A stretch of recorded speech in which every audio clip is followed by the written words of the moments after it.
Il est de retour de Las Vegas. Comment a-t-il vécu son expérience? On lui parle. Que la mort ici se lève. Voici le Doc Mayou. Docteur Mayou, bon matin. Oui, Catherine, Raphaël et Serge, d'abord souligner l'entraide. Oui, hein? Et oui, l'entraide des gens en situation difficile. C'est impressionnant, c'est plaisant à entendre. Oui. On se rend compte que c'est du beau ciment social. Oui, et ça me réjouit, ça, parce qu'on a tendance à penser que plus personne fait ça, puis le monde se fout tout le monde. Mais la réalité, c'est pas ça. Alors, ça fait du bien de voir ça. Oh, oui. Alors, c'est rarement souligné, l'entraide, mais c'est une valeur fondamentale chez les êtres humains. Oui. D'ailleurs, toutes les religions prônent l'entraide. C'est intéressant. Aucune religion prône le respect de l'autre, qui n'est pas croyant comme de la même croyance que soi, mais toutes les religions prônent l'entraide. Et bravo. Oui. Ce qui est bien, on le souligne, peu importe l'appartenance, que la personne soit croyante ou pas. Oui, absolument. Alors. Oui. Et puis, comment... ben là, parlez-nous de votre périple. Vous arrivez de Las Vegas, on peut pas passer ça sous silence ce matin. Catherine, oui. 2 mots. Oui. Raphaël et Serge. Propreté, sécurité. Oui. Maudit, je me suis jamais senti autant en sécurité dans une foule aussi énorme. Oui. Ben sur la strip, oui. Partout. Alors j'étais au MGM Hotel. D'abord, c'est immense. Oui. Écoute, ça a au moins, le premier plancher, c'est au moins 1/4 de mille par 1/4 de mille, sinon plus. Alors, c'est vraiment immense. J'ai les épaules, écoute, j'ai les pectoraux, puis je me suis déplacé en béquille. Ouais. Écoute, je suis raqué à matin, ça n'a pas de bon sens. J'en doute pas. Pour vous donner une idée, aux auditeurs, lorsqu'on est arrivé pour faire le check-in, il y a 25 employés au check-in. Ouais. As-tu déjà vu ça, toi?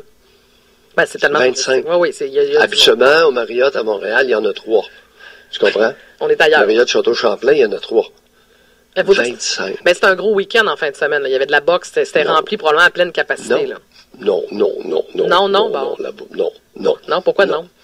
Non, parce que c'est comme ça. Ben, oui, mais il y a des gros, il y a des plus grosses fins de semaine. Lundi, mardi, mercredi, un peu plus tranquille, puis à partir du jeudi, là, ouf. Bon. Alors non, il y a du monde là, c'est impressionnant. Propreté, 7 heures le matin, tu te promènes. Écoute, toilettes, piscine, les planchers sont luisants. Et alors que ça se promène le soir, c'est plein, avec de la boisson, ça fume à l'intérieur, ça vapote, n'importe quoi dans le casino. Oui, on est ailleurs. Alors, je n'ai pas vu un seul hôpital du Québec aussi propre que le casino du MGH. Depuis que 1970 environ, l'hôpital Saint-Sacrement à Québec était sous la gouverne des religieuses. Oui, mais là, c'est difficile de comparer des hôtels avec des hôpitaux, par exemple. Je ne sais pas si on allait voir les hôpitaux, à quoi ça ressemblerait, là. Non, propreté. Au niveau propreté. Écoute, et l'autre élément, c'est la sécurité. C'est incroyable. C'est incroyable, autant de monde dans une pareille foule et se sentir autant en sécurité.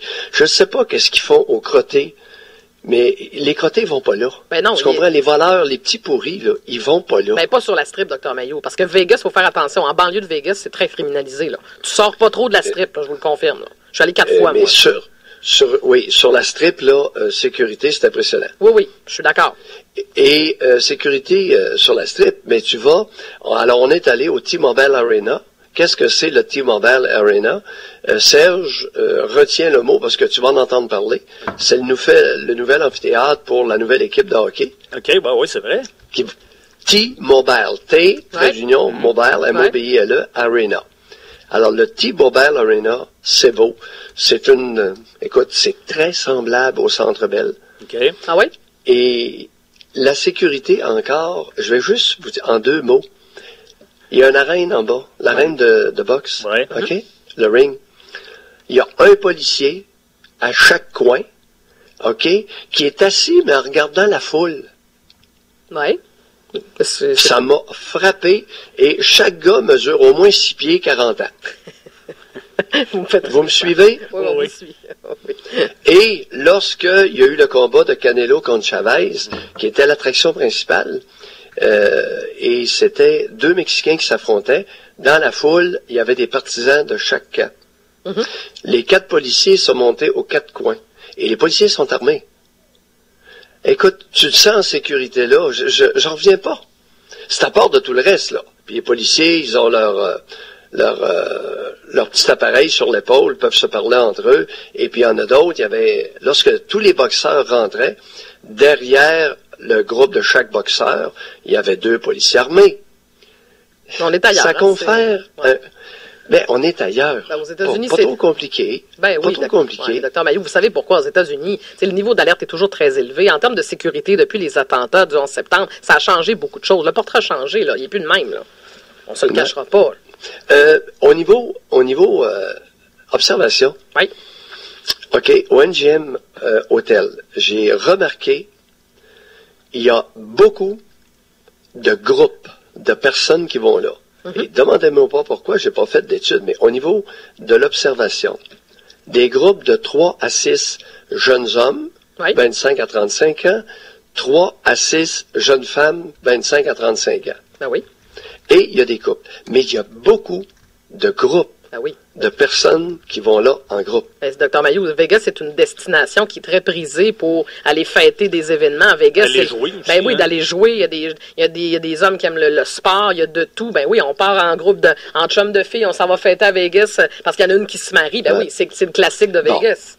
Bon. Alors, en arrivant à l'aéroport de Vegas, il y a un groupe de Québécois de Gatineau qui étaient là, qui m'ont demandé pour prendre un selfie. Et évidemment. Ils venaient effectivement, c'était un groupe de jeunes hommes, j'ignore combien ils étaient, mais plusieurs, qui venaient fêter la fin de la vie de garçon d'un des leurs. Oui, de Gatineau. Oui, absolument. Il y en a énormément. Il faut dire qu'il y a énormément de Québécois qui vont à Vegas. Là. Céline Dion a changé beaucoup de choses dans le portrait là-bas. On s'entend qu'il y a des Québécois qui vont voir Céline. Ça aussi, ça existe. Alors le Caesars Palace, qui est le nom de l'hôtel où il y a l'amphithéâtre de Céline, je suis allé souper là. Oui. Et c'est immense, ça aussi. Ah oui. Avec une fausse cour intérieure. Oui. C'est-à-dire une cour intérieure, mais qui est couverte avec un dôme qui reproduit le ciel. C'est vraiment impressionnant. Ben oui. Vous avez été, c'est Vegas. C'est très, c'est la ville du vice, c'est la ville où tout est permis, tout est plus gros. La démesure, tout est plus gros à Vegas. Mais là, en terminant, Dr Mailloux. Alors, en soupant. Oui. J'ai vu 5 ou 6 femmes voilées avec un hijab qui ont passé devant notre petite terrasse intérieure. Je me suis demandé, qu'est-ce qu'elles faisaient là? Je sais pas.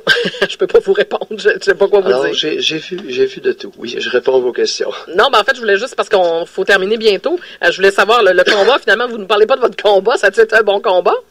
Ben oui, le mieux, Reyes, écoute, le mieux a ralenti rapidement parce que il était blessé. Vous savez, 2 combats en 3 mois, les risques de surentraînement sont énormes et le surentraînement amène des blessures, ce qui a été le cas. Ouais. Alors, il y a eu des douleurs à une main et à une épaule et ça a paru maintenant, c'est un boxeur d'expérience il a appris maintenant un peu depuis le combat de Golovkin à utiliser son jab. Et Reyes a goûté au jab de David Lemieux. Alors, vous avez apprécié votre séjour? Maintenant, c'est un Mexicain et souvent, les Mexicains ne vont pas au plancher. Hein? Ils ont beau être frappés à la tête durement, ils ne vont pas au plancher. Et Reyes n'est pas allé au plancher. Lemieux a une belle victoire. Par décision unanime, mais c'était... Et le combat qui est vraiment impressionnant aussi, c'est Canelo Alvarez contre Chavez Junior. Et on a vu un boxeur, Canelo, il est vraiment impressionnant. Alors, est-ce que vous venez confirmer la théorie de ce qui se passe à Vegas reste à Vegas? Avez-vous des choses que vous avez laissées là-bas? Oh, pas du tout. Pas du tout. Non, vous avez été sage. Pas du tout. Non, c'est parce que moi, le gambling ne m'intéresse pas. Non, c'est ça, alors, vous n'êtes pas un joueur. J'ai pas mis 25 cents dans ces cossins-là. J'ai regardé un peu, non. Mais ça, ce serait intéressant à analyser, par exemple, parce qu'il y a beaucoup de joueurs compulsifs à Vegas. Il y a des gens... regarde, veux-tu savoir quelque chose, mon observation? Oui, allez-y donc. Parce que je me suis promené beaucoup, là. Alors, dans les machines à sous, c'est principalement féminin, problème de poids. Aux tables de blackjack, majoritairement masculin, des hommes. Et par contre, dans les tables de jeu à haute mise, de 200 000 $ de la mise, plusieurs femmes, majoritairement femmes asiatiques. Oui. Oui, moi aussi j'avais remarqué la même chose. Il y a beaucoup d'Asiatiques globalement, mais ils ont de l'argent. Puis c'est vrai qu'il y avait beaucoup de femmes. Moi aussi j'avais observé la même chose. Je vous avais déjà... Non, je ne l'ai pas beaucoup coupé. Je vous avais déjà raconté que j'avais suivi Ronan Gélil quand j'étais allé à Vegas. Non. Il rentrait dans un casino, il s'en allait jouer et on m'avait fait comprendre à la fin que je n'avais plus accès à cette section. Moi, je voulais le suivre jusqu'à la toute fin, mais non, il était rentré dans une pièce où seuls les gros joueurs avaient accès. On m'a vite fait comprendre de retourner à ma machine. Mais bon, c'est la réalité. J'ai peut-être pas vu les tables avec les plus hautes mises. J'en ai vu avec des... Ils étaient dans une espèce de salon, mais il y avait des fenêtres ouvertes, des fenêtres sans vitre, et on pouvait regarder en conservant une certaine distance. Ouais. Et c'est là que j'ai réalisé que... Oui. Mais il y a des endroits, je vous confirme, que vous ne les voyez pas jouer. Oui, des femmes de 30 à 40 ans, autour de la quarantaine, des femmes asiatiques, plusieurs. Intéressant. Merci, Dr. Mayou, pour ce portrait de Vegas. On se reparle pour la commission à 9h05. Très heureuse de vous retrouver ce matin. Oui. À plus tard, 7h27.